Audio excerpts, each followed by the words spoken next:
ဒီချေဟာမူလကဂျိုစွန်ပြည်ရဲ့အထက်တန်းစားအမျိုးသမီးတဦးပါဒါပေမဲ့တနေ့မှာတော့သူမဟာလမ်းပေါ်မှာတင်ရုတ်တရက်ဖမ်းဆီးခြင်းခံလိုက်ရပြီးတုံ့ပြန်ဖြစ်အခေါ်ဆောင်ခံခဲ့ရပါတယ်ဒီချေနဲ့သူမရဲ့အစေပါလေးဂျန်ဂျန်တို့နိုးလာတဲ့အချိန်မှာတော့ချင်းနယ်မြေတွေကိုခေါ်ဆောင်သွားတဲ့လမ်းပေါ်ရောက်နေပါပြီတုံပန်းတန်းကြီးဟာအဆုံးမရှိနိုင်အောင်ရှည်လျားလှပြီးလူတိုင်းဟာလည်းစုပ်ပြတ်တက်နေတဲ့အဝတ်စားတွေနဲ့တနာဆပွေဖြစ်နေကြပါတယ်ဒီချေဟာစိတ်ကိုအတက်နိုင်ဆုံးထိန်းပြီးငါဟာတုံပန်းမဟုတ်ဘူးငါတို့နှစ်ယောက်လုံးကိုအခုချက်ချင်းလွတ်ပေးလို့စစ်သားတွေကိုအော်ဟစ်တောင်းဆိုခဲ့ပါတယ်ဒါပေမဲ့သူမအော်လို့မှမဆုံးသေးခင်မှာပဲထွက်ပြေးဖို့ကြိုးစားတဲ့တုံးမန်းတယောက်ဟာစစ်သားရဲ့များချက်နဲ့တင်ပွဲချင်းပြီးတေးဆုံးသွားတာကိုမြင်လိုက်ရပါတယ်ထိတ်လန့်တုန်လှုပ်သွားတဲ့ဒီချေဟာလက်ရှိအခြေအနေမှန်ကိုလက်ခံလိုက်ရပါတော့တယ်ဘလို့နည်းနဲ့ဖြစ်ဖြစ်အသက်ရှင်အောင်ကြိုးစားမှသာထွက်ပြေးဖို့အခွင့်အရေးရမယ်ဆိုတာကိုလည်းသူမနားလည်သွားပါတယ်ပူပြင်းလာတဲ့နေရာအောက်မှာလမ်းလျှောက်ရင်းတုံပန်းတော်တော်များများဟာလဲကျကုန်ကြပါတယ်မေးလဲသွားသူတွေကိုစစ်သားတွေကတနားညာတာမှုမရှိပဲဓာတ်နဲ့ထိုးတက်ပြီးလမ်းဘေးမှာပဲပစ်ထားခဲ့ကြပါတယ်ကြံကြံလဲအားရင်ကုန်ခန်းပြီးအခြေအနေဆိုးလာတာကြောင့်ဒီချဲစိုးရင်တကြီးဖြစ်လာပါတယ်ဒါနဲ့သူမဟာအတွင်းခံထဲမှာဝက်ယူလာတဲ့လက်ဝတ်ရတနာတွေကိုထုတ်ပြီးစစ်သားတွေကိုတစိုးလက်ဆောင်ပေးခဲ့ပါတယ်ဒါကြောင့်ပဲကြံကြံဟာလဲပေါ်မှာလိုက်ပါခွင့်ရသွားပါတယ်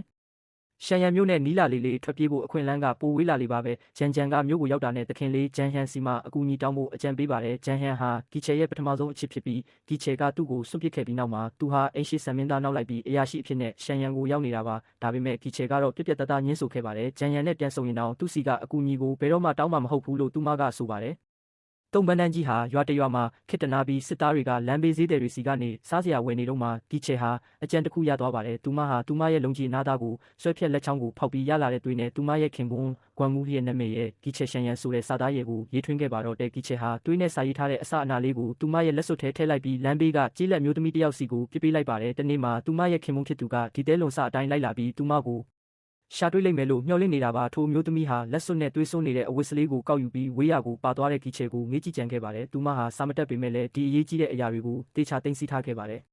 နောက်ဆုံးမှာတော့တုံပန်းတန်းကြီးဟာရှန်ရန်မြို့ကိုရောက်ရှိလာပါတယ်မြို့တကားဝမှာတုံပန်းအားလုံးကိုတူးထောက်ခိုင်းထားပါတယ်ချင်းအေဂရစ်ကဂျိုစွန်ရာရှိတွေကိုလည်းလာရောက်ကြည့်ရှုဖို့အမိန့်ပေးခဲ့ပါတယ်အရင်ကထွက်ပြေးဖို့ကြိုးစားခဲ့တဲ့တုံပန်း၃ယောက်ကိုလူအများရှိကိုဆွဲထုတ်လာပြီးတတိပေးချက်အနေနဲ့သူတို့ရဲ့ခြေဖနှောင့်ကြောတွေကိုအားလုံးရှိမှတင်ဖျက်ပစ်လိုက်ပါတယ်တုံပန်းတွေဟာကြောက်လန့်တုန်လှုပ်ပြီးတဦးကိုတဦးဖတ်ထားကြသလိုဂျိုစွန်ရာရှိတွေကလည်းဒီရက်ဆက်တဲ့မြင်ကွင်းကိုမကြည့်ရနိုင်ဖြစ်နေကြပါတယ်အရာရှိတွေထဲမှာဂျန်ဟန်တယောက်ထဲသာတိတ်ဆိတ်စွာရက်နေခဲ့ပါတယ်။ဝမ်းနည်းစရာကောင်းတာကသူဟာလူအုပ်ထဲမှာရှိနေတဲ့ကီချေကိုတတိမထားမိလိုက်ပါဘူး။ဒီပြစ်ဒဏ်ပေးပွဲပြီးတဲ့နောက်မှာတော့ကီချေနဲ့ဂျန်ဂျန်တို့ဟာနန်းတွင်းကတာဝန်ခံမျိုးသမီးတဦးရဲ့မျက်စိကျခြင်းကိုခံရပြီးနန်းတွင်းကိုအခေါ်ဆောင်ခံခဲ့ရပါတယ်။